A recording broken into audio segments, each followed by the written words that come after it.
Step into the Dueling Dimension Gaming Tavern. Hey guys, Saber Duelist here, back for another deck profile. This one is for April 2026, where we're doing a fun deck, which is my Dark Magician Buster Blader profile. So let's get into that. You guys are probably going to nail me in the comments, but you know, just a fun deck for me. First is the 3 Dark Magicians. I know a lot of people only play 2, but for this deck I am playing 3 of Dark Magician. We are also playing one of the Dark Magician, the Magician Black Magic, which while it's on the field, it can become Dark Magician.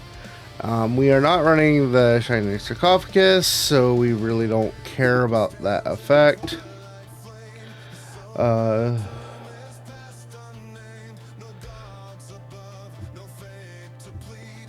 But the main thing is it being treated as Dark Magician. Next card is the Silent Magician level 8, which is unaffected by our opponent's spell effects. And it has good attack power within the deck. Tamias helps us fusion summon other monsters on the field to get to our Dark Magician and even our Buster Blader fusions. We're running the original Buster Blader, who just gains attack for each dragon, and then we're also running the retrain, which is the Buster Blader, the Destruction Swordmaster. And his name also becomes Buster Blader while on the field. And you can target one of your opponent's destroy monsters and equip it to this card once per turn.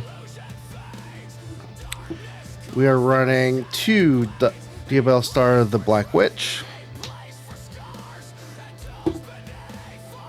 Then we're running 1 Mahad because he's easily summonable and takes out dark monsters with ease, in my opinion.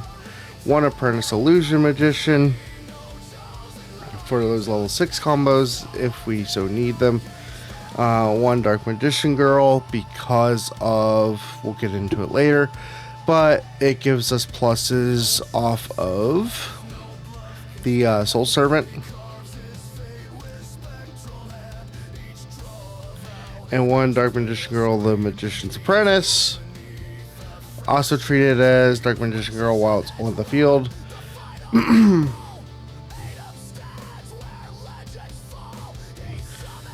then we're also running 1 Incredible Ecclesia. It is a tuner, so it can help us get into some of our other plays.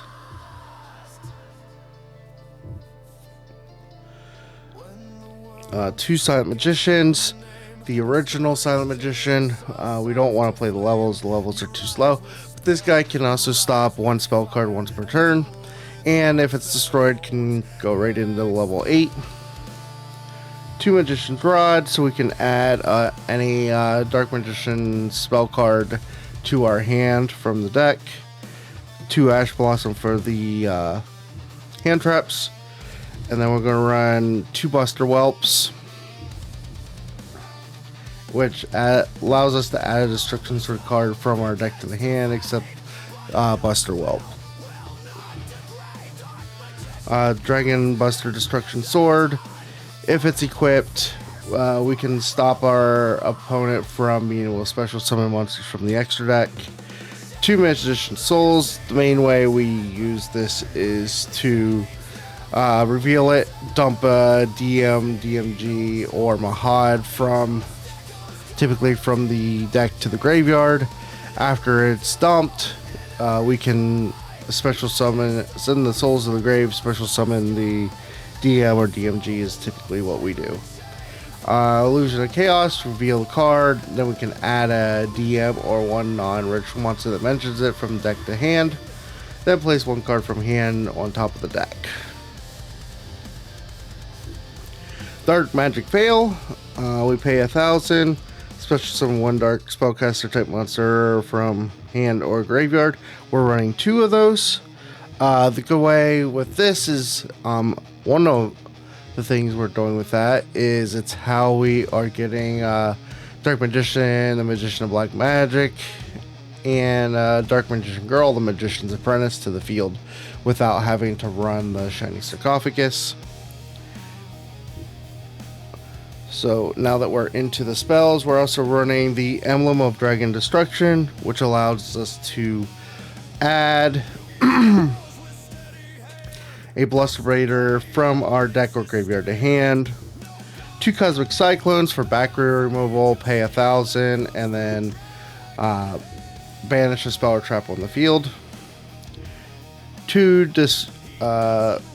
Destruction Swordsman Fusion, allowing us to get into our Buster Blader fusions, as well as being treated as fodder for being a Destruction Sword card. 1 Secrets of Dark Magic, allows us to fusion summon, because we're never going to use this for the ritual summon of that illusion monster, as it doesn't make sense to actually summon that, but it's the way we're going to fusion summon. Sinful Spoils of the White Forest, we're running 2 of those. We always will end up controlling a spellcaster when we activate this, and then we can special summon a Fiend, Illusion, or Spellcaster from our hand. And then we can fusion summon 1 fusion monster from our extra deck using monsters from hand or field. If this card is into the graveyard, to activate a monster effect,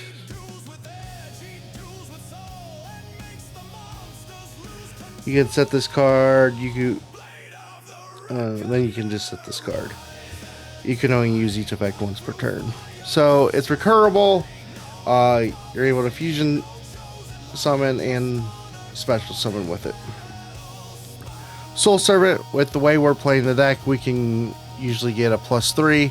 We are not playing mana. Mana is really bad. But the Mahad, the DMG, and the DM, we can usually at least +2 or +3 off of that. And then we're running the 2 Wanted Seeker of Sinful Spoils, which allows us to add the Diabell Star monster from deck to or graveyard to your hand. And then you can banish this card from the graveyard, target one of your Sinful Spoils spells or traps that is banished from your graveyard except 1 Sinful Spoils, place it on the bottom of the deck, draw 1 card. We are running 2 over to the traps. We're running 2 Destruction Sword Memories. This allows us to special summon a Buster Blader monster from the deck by discarding a Destruction Sword. And we can banish this card from our graveyard to fusion summon 1 Buster Blader, the Dragon Destruction Swordsman, from the extra deck. Then we are running 2 Prologue.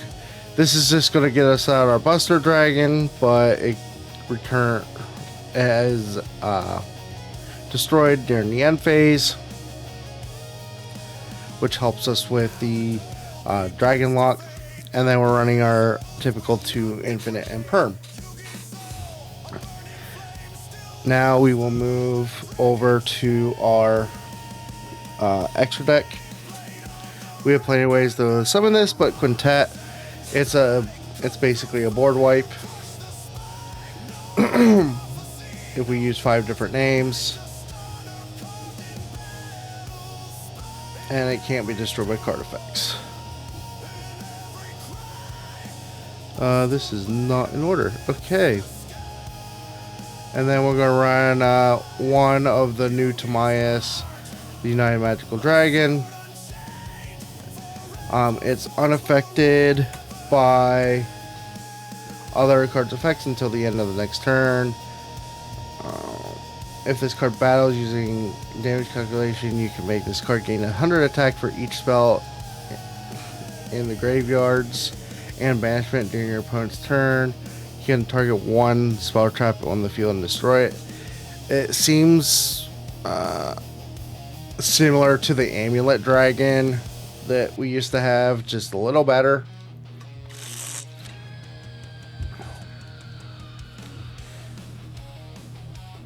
And then we're running the 1 Master of Chaos.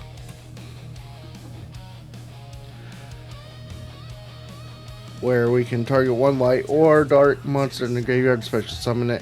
You can tribute one light and dark, banish all monsters your opponent controls. We're running the 2 Dragoons. I know I don't normally go into 2, but 2 just seems right just in case. Where we have the negation, we have the pop, and we have the additional attack gain. And since we are running both Buster Blader and Dark Magician, we're going to run the Paladin, who is able to negate spells. And if it's facing a dragon deck, even better, because he'll go up in a attack. Plus, we're running some dragons in the deck itself. And then we have Dark Cavalry, which is DM plus 1 warrior, which is why we're running the Ecclesia. And it gains 100 attack for each spell and trap. And it can do piercing battle damage. The Dark Magicians, which is typically done with DM and DMG or another spellcaster. And then every time you or your opponent activates a spell or trap, you can draw 1 card. And if it was a spell trap, you can set it.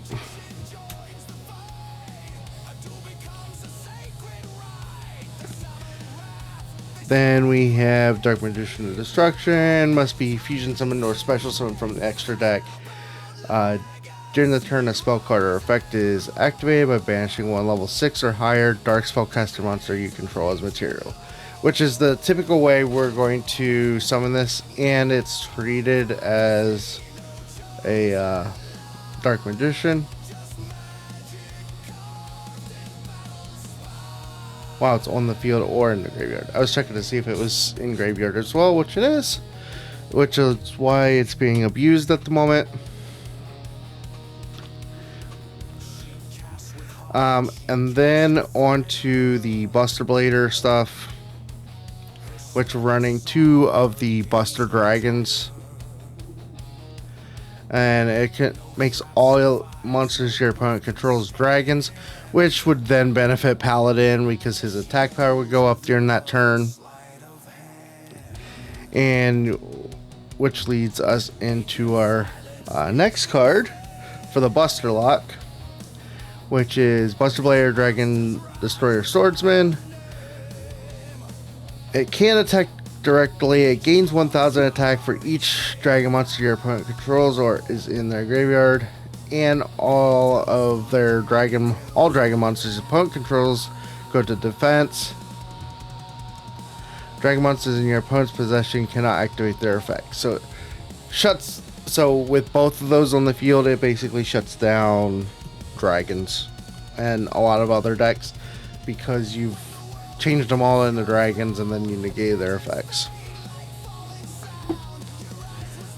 And then we have the Link Monster for Buster Blader, which is the Protector Whelp of the Destruction Swordsman.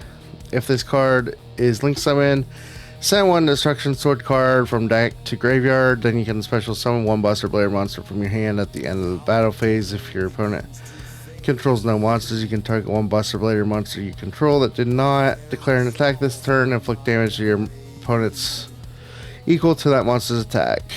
It's alright. I don't see a real big use for it, but you know, it could come in handy. And then you have Red Flare. Cannot be destroyed by card effects, can do damage every time your opponent activates a card or effect. They take 500. So that's it for the deck. I am not running the Eternal Soul because I think that card is absolute garbage. We've also removed the Magical Circles. They're not as good anymore, as I feel Soul Servant has completely replaced that along with the rods. Hope you guys enjoyed the deck profile today. If you have questions about the deck, leave it in the comments below. Like and subscribe to the channel, as it does help us out a little bit with the algorithm. And if you want to talk even more with us in depth on these deck profiles, you can jump in the Discord server with the Discord link that is in the description.